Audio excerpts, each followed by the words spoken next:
ကလေးရဲ့ငယ်ဘဝဟာတခါပဲရနိုင်ပါတယ်ဒီနေ့ကစပြီးတော့ဒီအချက်15ချက်ကိုလုပ်ပေးနိုင်ရင်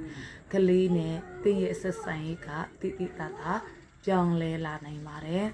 နံပါတ်1ကတော့ကလေးစကားပြောနေချိန်မှာဖုန်းကိုခဏချရပါသူတို့ပြောတာကိုအပြည့်အဝပေးနာထောင်ပေးတာမျိုးပေါ့နံပါတ်2ကတော့ခွင့်ပြုပေးလို့ရတဲ့ကိစ္စတစ်သေးလေးတွေကိုဆိုရင်ရတာပေါ့လို့အတက်နိုင်ဆုံးပြောပေးပါနံပါတ်3ကတော့ကလေးအခန်းထဲကိုဝင်လာတဲ့အခါတိုင်းပြုံးပြုံးရွှင်ရွှင်နဲ့ကြိုးဆိုပါနံပါတ်4ကတော့စာမီပွဲစစ်တလို့မျိုးမိခွန်းတွေစက်တိုက်မိမယ်အစားသူတို့စိတ်ဝင်စားမယ်အကြောင်းအရာတွေကိုစိုးစမ်းတဲ့ပုံစံမျိုးနဲ့AACC မြင်မြန်မှာနံပါတ်5ကတော့တနေ့ကိုအနည်းဆုံး10မိနစ်လောက်ဘာအနောက်အရှက်မှမရှိပဲကလေးနဲ့တင်းနေရောက်တဲ့အချိန်ပေးပါ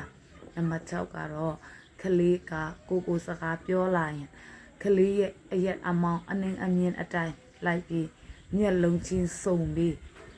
ဒူးထောက်တာတို့မဟုတ်ဂုံပေးတာမျိုးလို့ပြီးနားထောင်ပေးပါနံပါတ်9က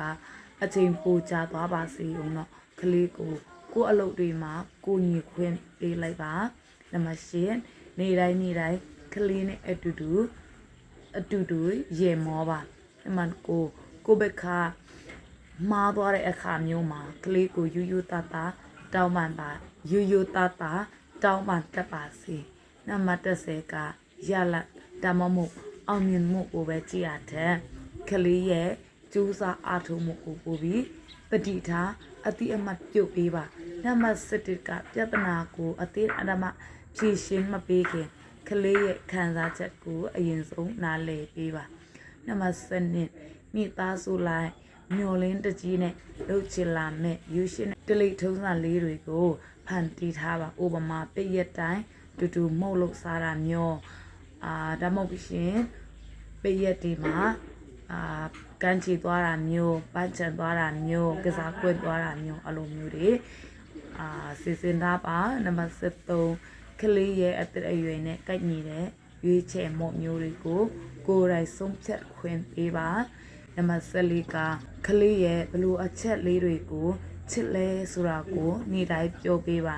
နံပါတ်15ကတနည်းကုံဆုံးလို့အိယာခွင်ခါနေ့တိုင်းဖက်လဲတကင်းလောက်တာချစ်တယ်လို့ပြောတာမျိုးတော့မဟုတ်မိသားစုအပြန်အလှန်ချစ်ခင်မှုပြတဲ့ပုံစံမျိုးတစ်ခုခုနဲ့ချက်ပန်းပါဒီအချက်လေးတွေကိုပုံမှန်လုပ်နေဆိုရင်ကလေးနဲ့မိဘနဲ့ကပို့ပြီးတော့ရင်းနှီးလာမှာပဲဖြစ်ပါတယ်ရှင်